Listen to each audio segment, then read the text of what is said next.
इथं मंदिरमध्ये इथं बाहेर उभा आहे इथं. तर बघा इथं आमचं मंदिर किती सुंदर आहे. तर बघा हा माझा मित्र आहे. ह्याच्याशी काय 2 शब्द बोला. बोल सचिन ब्रो, बोल की. हाय गाईज, माझं नाव करण सुरेश राठोड. तर मी आज आम्ही मंदिराच्या इथं उभा आहे. तर आतमधलं मंदिराचा परिसर तुम्हाला दाखवणार आहे. तर गाईज या दरवाजा आहे, तर तुम्हाला मी आतमध्ये जाऊन दाखवतो. तर सचिन ब्रो आतमध्ये आमचं.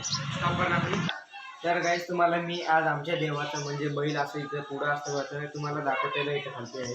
हे बघा इथं खालती आहे. तर हे देवाचा बैल आहे. तर दाखव स्टार्ट. तर हे बघा इथे एक अजून एक कासव आहे. तर तुम्हाला कासव दाखवतो. बघा कासव आहे. तर तुम्हाला मी पाठच तुम्हाला सर्व परिसर दाखवतो. पाठचा हे माझ्या इथे बसण्यासाठी इथं जागा आहे सर्व.